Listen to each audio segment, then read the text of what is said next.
What does it look like when we take a client home after 2.5 months in ICU? I will talk about that today. My name is Patrick Hutzel from intensivecareathome.com. And let's look at a case study that we've done recently. We've taken a young man home after 2.5 months in ICU.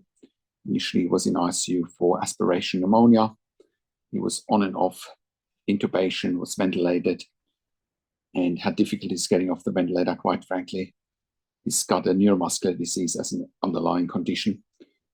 And eventually he did go home with our service with 24-hour nursing care on BiPAP, as well as with a nasogastric tube. So obviously, a client like that needs 24-hour nursing care with critical care nurses, as is evidence-based. And you can find the evidence on our website at the mechanical home ventilation guidelines, which are evidence-based, that only critical care nurses with a minimum of 2 years critical care nursing experience can look after ventilated clients at home, whether it's with a tracheostomy, whether it's BiPAP, CPAP, and the nasogastric tube requires a registered nurse 24 hours, regardless, because of the risk of aspiration. In any case, I remember when myself and one of our other senior nurses first met the client in hospital, just as they were trying to engage our service, we told them that, when we're going home and we're setting up the service at home, that it's all a very exciting time. Finally, they can leave hospital.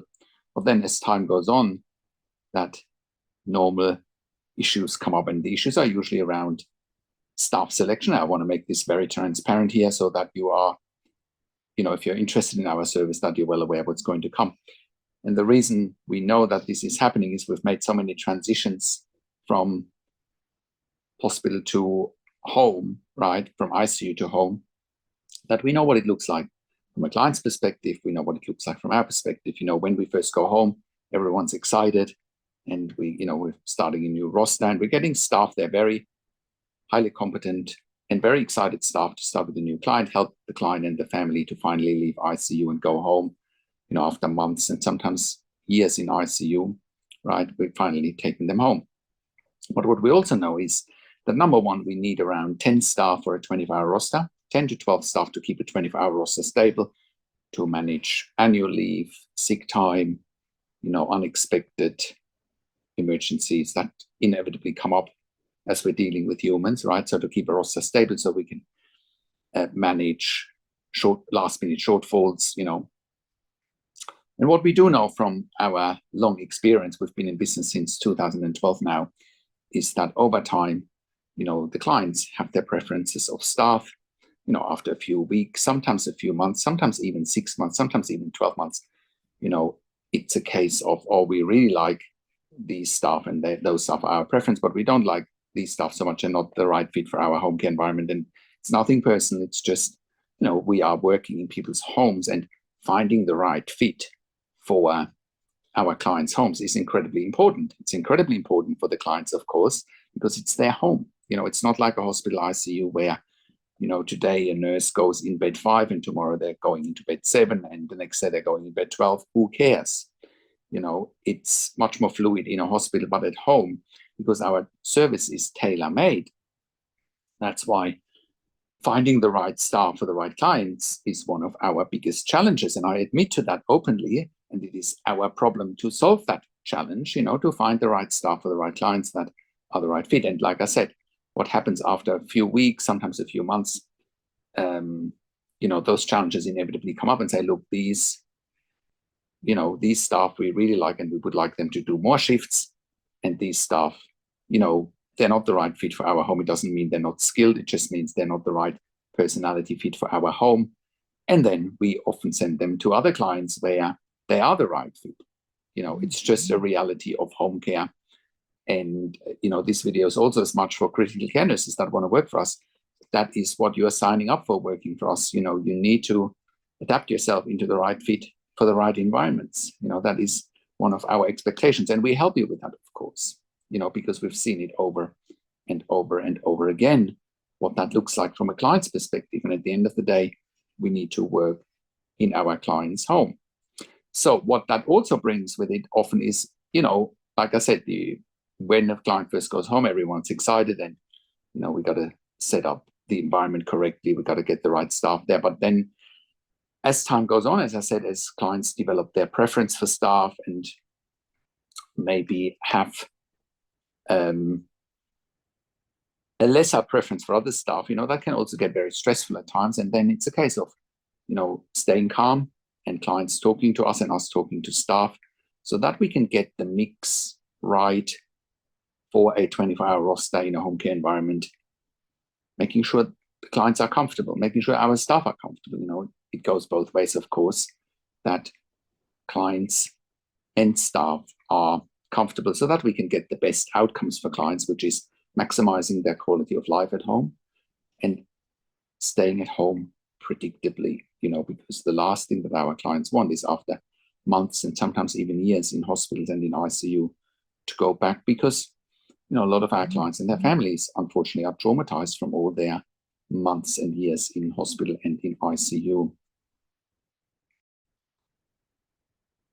So I just wanted to highlight that today in this video, that, these are challenges that you can expect, that we can expect, but, like I said, we are expecting it and we are working with it one day at a time. And I want to be transparent about it so that there's no surprises, up front. We are always transparent about these sorts of things because we expect them.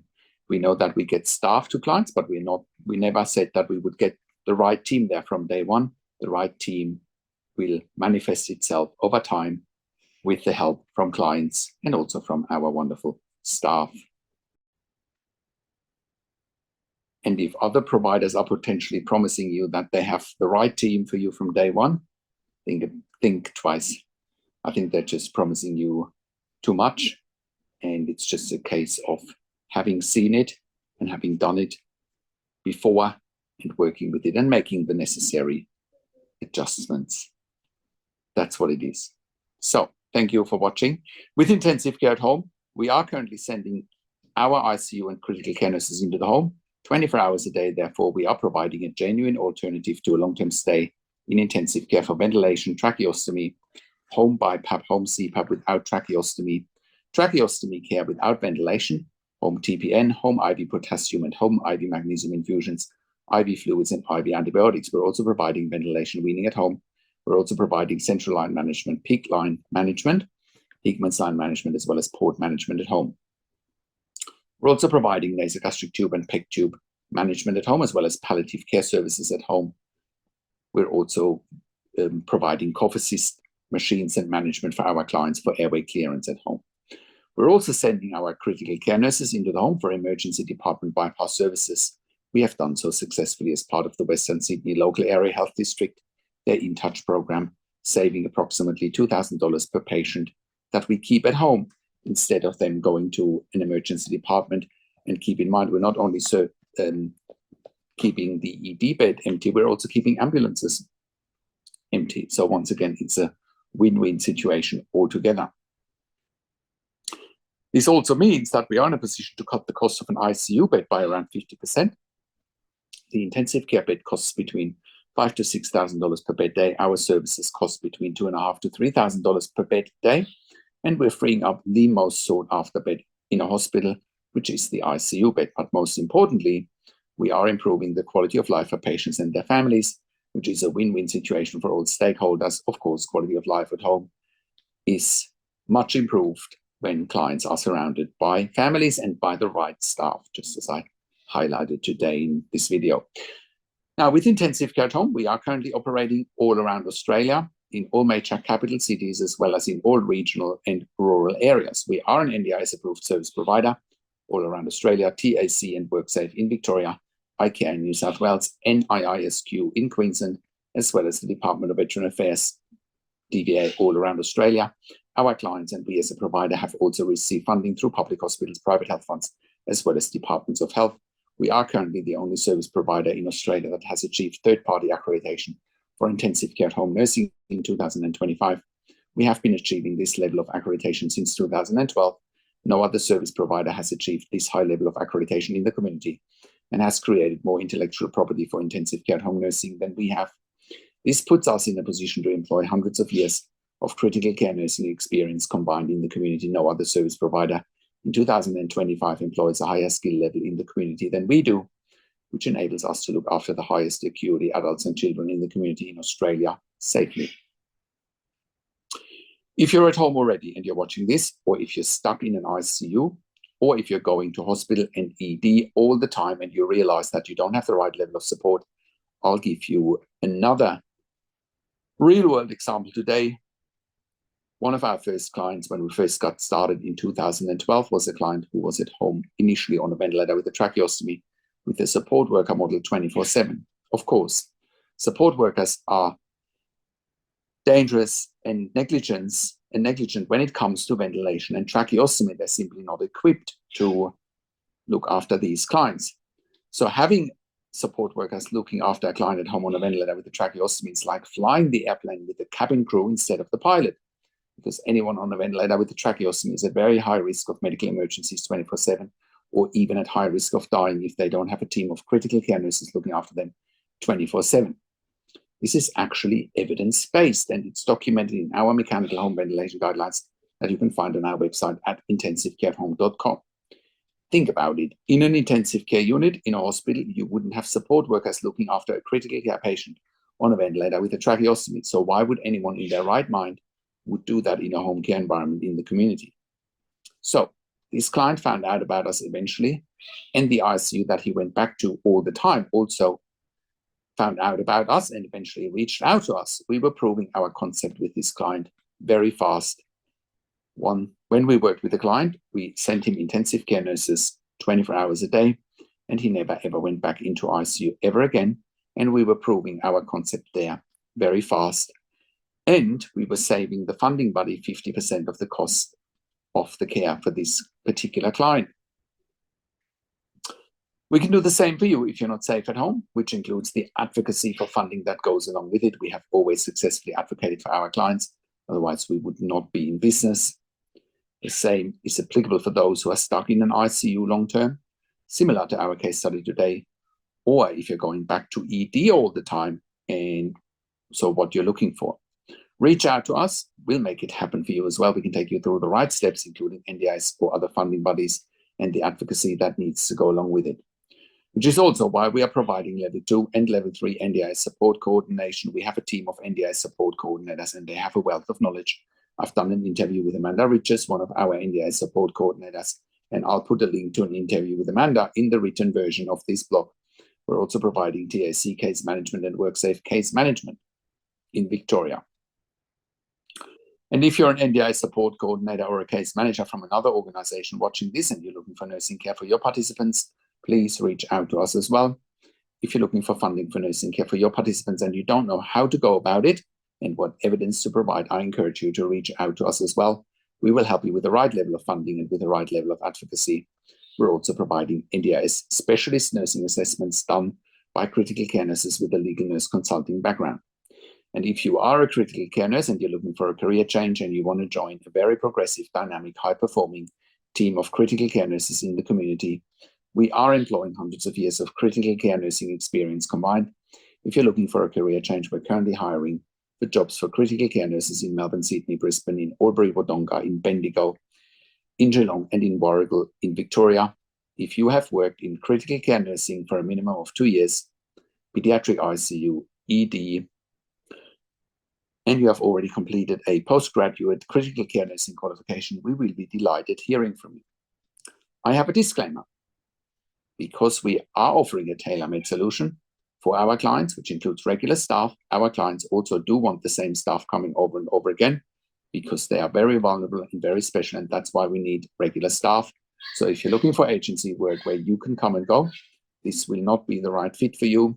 We're looking for consistency and our clients are looking for consistency. So please only apply with us if you can give us regular and consistent availabilities for shifts, and if you're really keen on building relationships with us and with our clients. And if you are an intensive care specialist or an ED specialist, we also want to hear from you. We're currently expanding our medical team as well. We can also help you eliminate your bed blocks in your ICU and in your ED for your long-term patients, or for your regularly readmitting patients with our critical care nursing team at home. We're here to help you take the pressure off your ICU and ED beds, and in most cases, you won't even pay for it. Even if you do pay for it, it is much more cost effective than what you're paying for in ICU and ED, and you get the same level of care. If you're a hospital executive watching this and you have bed blocks in your ICU, ED, and respiratory wards, home TPN, please reach out to us as well. We can help you eliminate your bed blocks very fast. If you're in the US or in the UK and you're watching this and you need help, we want to hear from you as well. We can help you there privately with one-on-one consulting and with hiring nurses privately. Once again, our website is intensivecareathome.com. Call us on one of the numbers on the top of our website or simply send us an email to info@intensivecareathome.com. And if you like my videos, subscribe to my YouTube channel for regular updates for families with intensive care at home and intensive care. Click the like button, click the notification bell, share this video with your friends and families, and comment below what you want to see next or what you've learned from this video. Thank you so much for watching. This is Patrick Hutzel from intensivecareathome.com, and I will talk to you in a few days. Take care for now.